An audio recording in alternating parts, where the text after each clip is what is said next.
Cheers. Cheers. So, Avengers Infinity War. Oh, it's only taken you to the afternoon to get me this coffee, you know that. Shut up. Jesus. It's complaints all around. Yeah, well. So, Avengers. Avengers. Oh, now you want to talk about Avengers. Okay. Well, you got me into this, right? Yeah. Alright. So, as a preface, I am quite familiar with the comic material, MCU universe as a whole, and all the politics that goes on in behind the studios.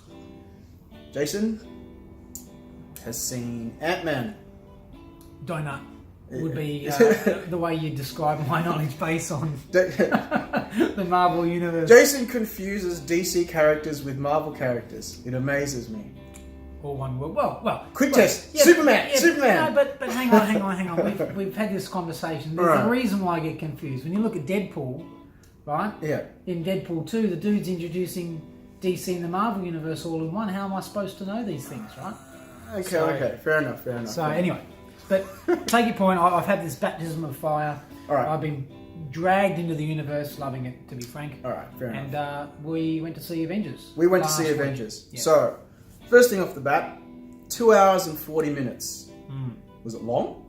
Did it feel long? Actually, you know what, it didn't. It actually really felt like you could feel the length, but you didn't feel like it was overcooked. Okay, fair enough. And so you got value. I felt like you got value. You go to movies sometimes and people talk about Blade Runner 2049 being too long.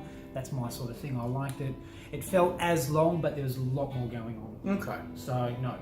All right. From my perspective, I made a mistake, broke the seal too early. Was busting to go to the toilet from about 10 minutes in.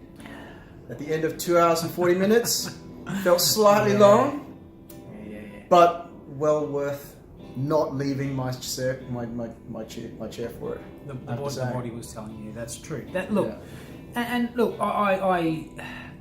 so we've had this talk a couple of times about whether or not my lack of knowledge on the bits that fell prior to this story and the fill-in pieces that would be critical to understand would be a detriment.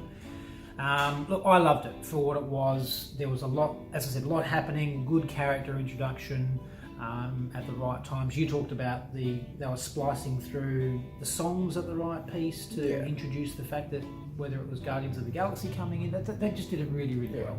No, they did a good job with all the stitching together of all the characters and the way that they put the teams together. From my perspective, having watched all of the movies in order, in the right order.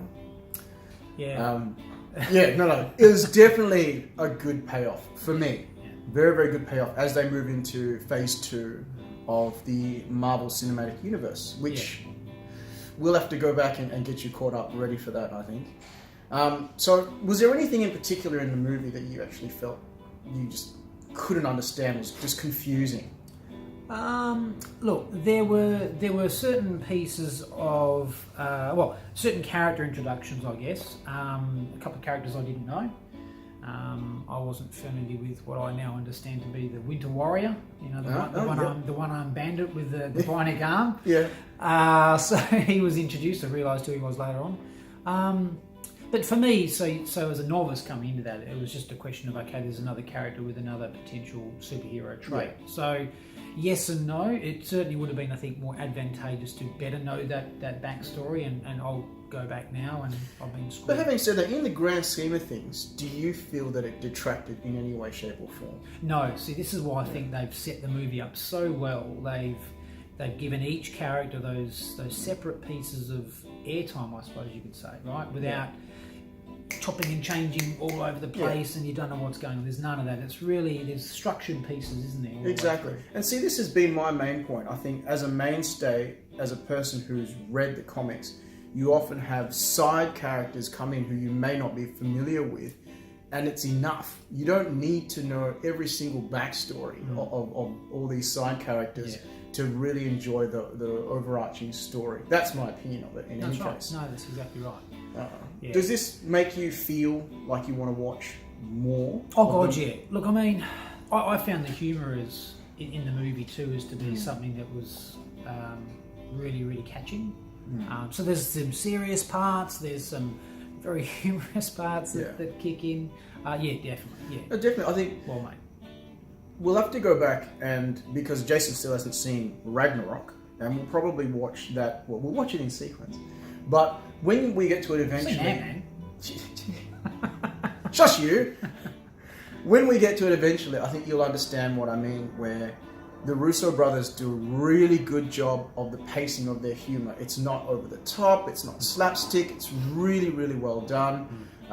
The character or the actors themselves that they've chosen, I think that they did a really good choice because they're really good at delivering comedic lines. Yeah. I think what you'll see though when you see Ragnarok is quite a bit more humorous, but that's more because of the director Taika Waititi and his style. He himself is hilarious, and he does some cameos in Thor Ragnarok, which you'll get to watch, and that's quite funny when you get to see that. But if I watch Thor Ragnarok, there are others I haven't seen before. Which is why we'll get to it. We'll get to it. In fact, we should probably start at the beginning, and this will be the start of the first one, the first one, of course, and then we'll go all the way back because I don't believe you've even seen Iron Man. I have. Good. I was just withholding that from you. Oh, we see that. So we can fast forward. We can fast forward through a few episodes. Yeah. All right. Look, how did you find it? How did you find the movie? Did you find the movie as enjoyable as you would have hoped? Absolutely. I think, and this is what I've been saying all along, that I think DC needs to do, and it's something that they don't have, is I don't feel that they have a Kevin Feige, who is the guy who's in control of the MC universe at the moment. Oh, he's the director, is he? He's not the director. He's just the guy who's describing the entire timeline, story arc of what's happening. So when you see the grand picture where you say, okay, Iron Man, the first movie, they were testing to see what kind of response they would get out of the public. But when they started to get into Captain America and onwards, that's when they were really describing the full Avengers story arc line. And it's something that I think that the DC universe, which, just to remind you, that is Batman and Superman and Wonder Woman. With Wonder Woman, that's the one. Yeah. And Suicide Squad, just to point that out, because that is confusing. But they don't have a person who's really driving the main thematic story behind that. Gotcha. And you can really feel the lack of cohesion there. And it's something that I think that they would benefit from. And same for Star Wars. I honestly do think that they should just kick those people out and hire somebody to actually find someone who actually respects the material. And not to say, because just to go back, I think the people doing DC are doing a good job in the respect for the material. Star Wars.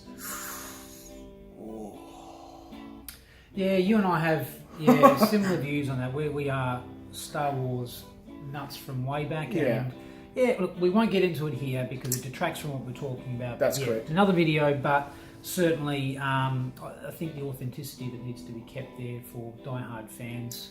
Yeah, it's important. It is important. Yeah. So, from my perspective, Avengers Infinity War, go see it. Definitely worth it. No, definitely worth a look. Is it a movie I would watch again? I would. I'd actually go back and watch this at the theatre. It's isn't it? It's humorous. It's got a lot of action. It sets up its characters well, regardless of whether you know about them like I don't or not. Very entertaining watch. Don't go to a cold cinema. Don't drink water beforehand. Otherwise, you'll end up running off to the loo.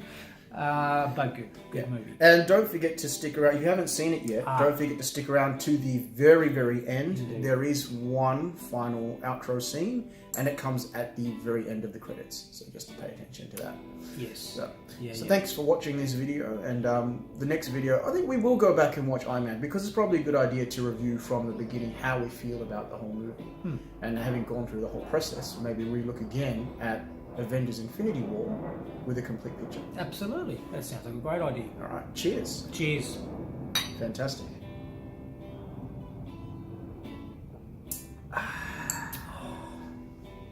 All good. It's good, mate.